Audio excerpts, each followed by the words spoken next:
What a week for all of us in the sports world, in the basketball world, and also just the global community to see such a tragic accident to happen to an icon along with his daughter.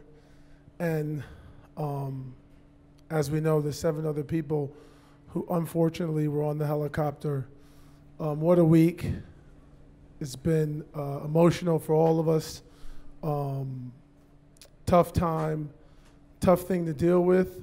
But as we all know, as fans or people who knew Kobe and knew what he stood for and knew what he cared about, he would want nothing more than for us to continue, and not only continue, but continue to go win, continue to do the things that he stood for, continue to do those things with a mentality of winner take all, and obviously to do them with the Mamba mentality.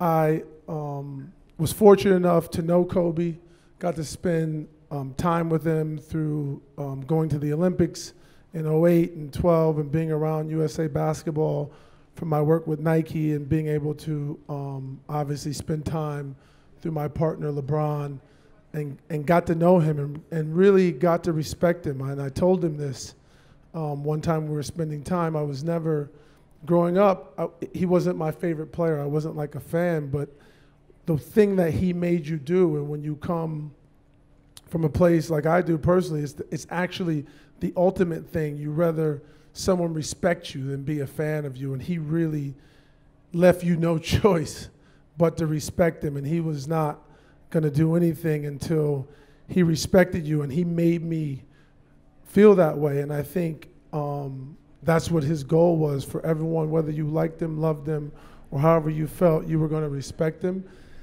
And actually, I've never even mentioned this, but when LeBron and I talked about starting Uninterrupted, one of the first people I called was Kobe, and got his number and texted him and had a conversation with him about what Uninterrupted was going to be, what it should stand for, the aspirations of the company. And we went back and forth, and he was into it and talked about it, but he had some other things going on. And I wanted him to become a partner in the company, so he didn't. So I said, no problem, and we went about starting Uninterrupted and got it going.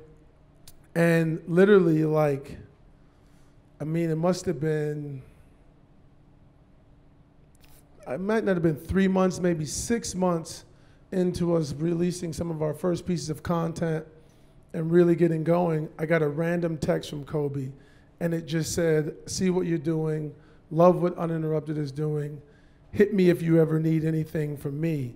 And in that moment, I felt like he had made me feel like I had made him come to respect the vision of what Uninterrupted was, and he respected it. And I said to him, and I got to see him again in November. The last time I seen him, I sat next to him at a dinner, and I said to him, when I grew up, I wasn't a fan of yours, but I came to respect you. And when at our company, at Uninterrupted, what we do, we don't talk about it this way, but we definitely approach everything with that Mamba mentality and what you set out and what you did.